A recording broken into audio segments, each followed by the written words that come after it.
I'm betting that a good many of you know exactly what this is here. This is a solenoid for my windlass. Now when I rebuilt the windlass, put it back in, everything worked just fine. So later on I came back and I updated the wiring to what you see here, all properly color-coded double-aught wiring, and didn't really try it out. So I came back about 3 or 4 months later and went to use the windlass and it wasn't working, and I couldn't figure out why. Well, I did figure out why, and the answer is in this picture. So what I decided to do is anybody who's a first-time viewer here and you haven't subscribed to the channel, subscribe to the channel, shoot me a message, tell me what's wrong with this photo, and I'll send you out a brand new medium-size SV Rock Chalk the Boat t-shirt, just like the one you see here. So go ahead and get those thoughts in, and we'll see who the winner is next week, and I'll tell you guys exactly what's wrong with this photo at that time.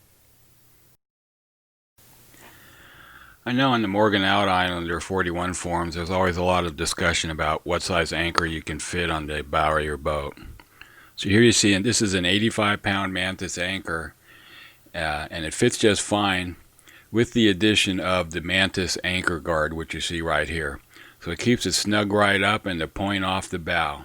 So yes, you can get up to an 85-pound anchor on the front of your boat. The next little odd job I did was replace my old style battery isolator. If you talk with different people, they'll tell you the old style battery isolators lose anywhere from 5 to 30%. So I upgraded that with this new Victron energy unit that you see here. And one of the things that I do in various places on my primary 12-volt system is fuse the lines. So here I have the supply lines fused. These are the little blocks that you see here. There are really neat little fuse that allows you to fuse at bus bars and whatnot, and keep those lines going out protected.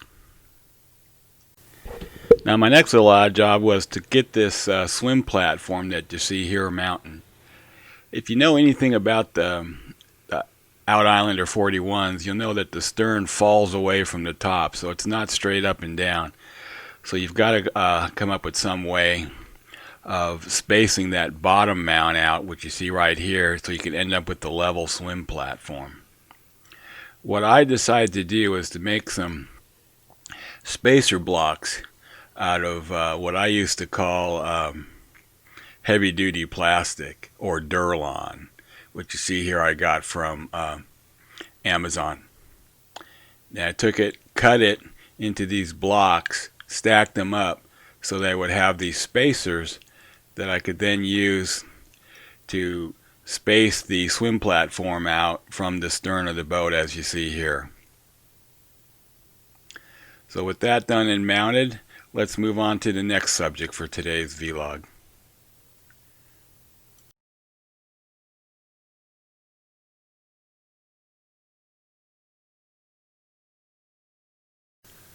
So the last subject I wanted to cover in this week's vlog is to give you one of my periodic updates on how we're doing on the budget.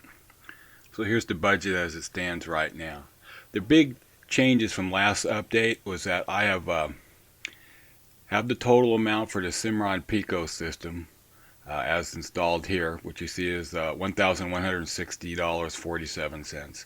That includes all of the shunts, sensors, nuts, bolts, screws, everything it took to install that.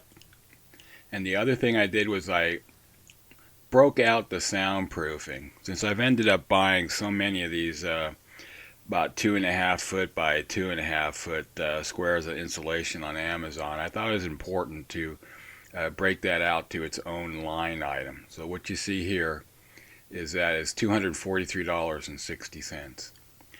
Now if you look down the middle of the page, that big red box there, that's the budget for the Beta Marine 60. This number here is probably accurate to within about $100. I know exactly what options I'm going to put on there. I'm just estimating the shipping, and I put in a plug number of $300, so could be a little more, could be a little less. So that $15,600 is pretty accurate. Now that does not include any of the labor to reinstall, and that probably won't be happening for 3-4 months here as we wait for winter to go by. But I did want to purchase the motor before next year's price increases stop in. So with that said, that comes down to altogether a total refit so far for the last 3.5 years at $55,448.65.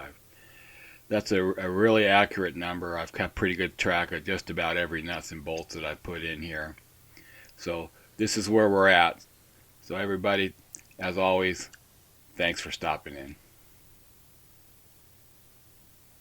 Well, that's a wrap for this week's vlog.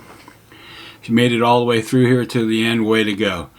If you're a first-time viewer, remember, hit that subscription button, give us a like, tell me what's wrong with that first little clip there, and we'll be the first one, and we'll get you out a free t-shirt. So we'd love to do that here.